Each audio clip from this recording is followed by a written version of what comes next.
Hey YouTube, I want to try to make an improvement on my chop saw. I've got a chop saw here that I cut crown molding on a lot, and I have this problem where when you put crown molding in there, a lot of times the stop, exactly where that's going to hit, is not exact. Not only that, but sometimes when the blade's coming down through it, it rolls it down just a hair. And if you're just doing pine crown molding or something like that, it probably you could get away with it, not a big deal. But when you start getting into hardwoods, maples and stuff like that, and you need to make a scarf joint, a lot of times you run into a problem where your seam doesn't turn out as nice as you'd like. So now I know they sell these stops and these hold down things, but those really, I haven't found they're too efficient on crown molding because they're more to hold something down like this.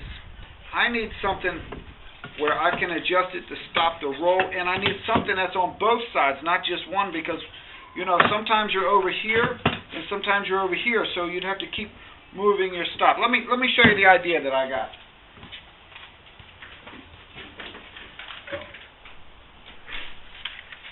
Let me show you the idea I got. Now, I bought this track here up at the woodworker supply place, and these little knobs. What I'm going to do is I'm going to get a simple block of wood, nothing fancy, and I'm going to cut it long enough to where I need,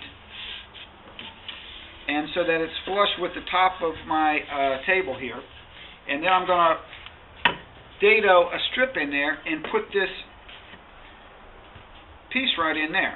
And then I'll have a knob where I can adjust and clamp down, not the piece itself, but a stop, so that when I put that crown molding in there, it'll come right to a stop like this. Now, in the past, I have shot a piece of strip of wood across here, and it does the same thing. You can stop it up this way, but that gets to be a little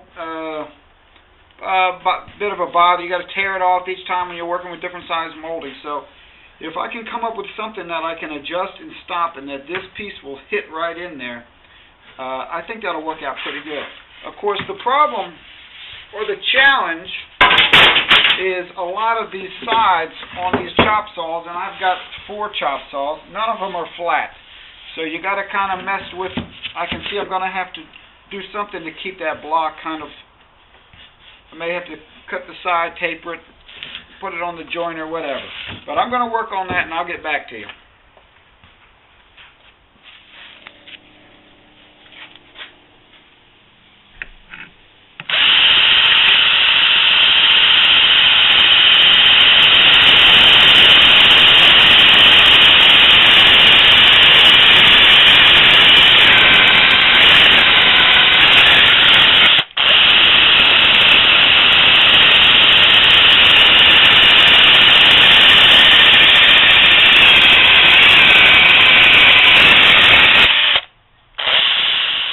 Okay, here's what I'm ending up with so far.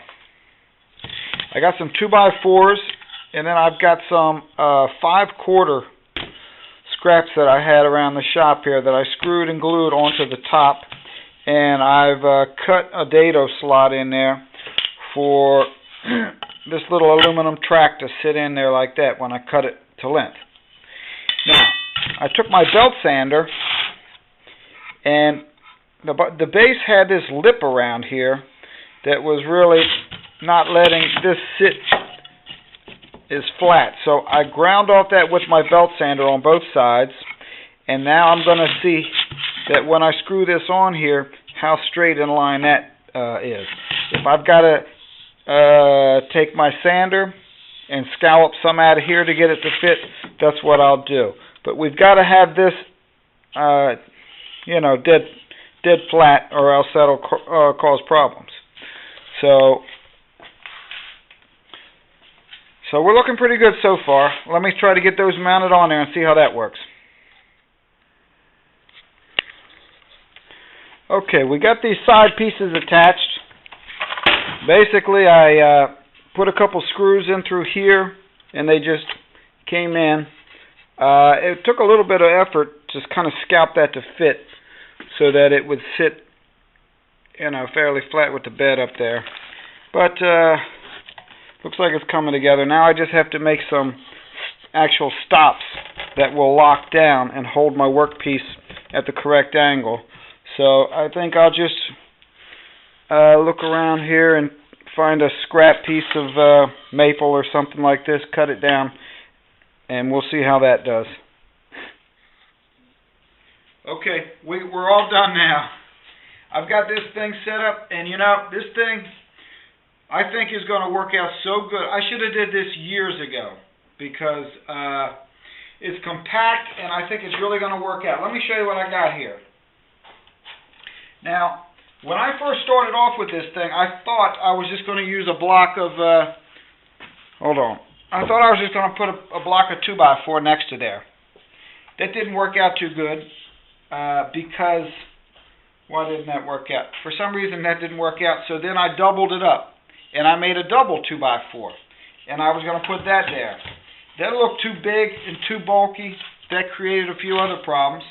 So what I ended up going with was a 2x4 here and a piece of 5/4 wood on top. You really need that 5/4 because of the thickness that you have to route out for this track to sit in there. If you use 3/4, there's just not much left over and it would break off with one mishap. So, we've got that mounted. It's flat with the table. I made these little wings on the knobs. They fit right in here. And now, when I take my crown molding and I set it in there, I can set it exactly where I want it.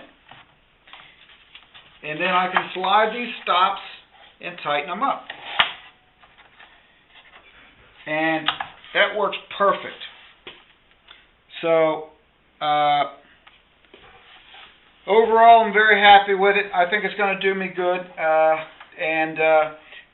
If you happen to have a chop saw that has flat sides, your problem would be a lot easier to do. You see on this Makita how flat that side is? That wood would mount right to there real easy. And I've got a DeWalt. That one's a lot flatter too. Mine, for some reason, is rounded, and it had some of that aluminum housing in the way. So mine was a little bit more of an effort. But I think it's going to be worth it. We'll see you later.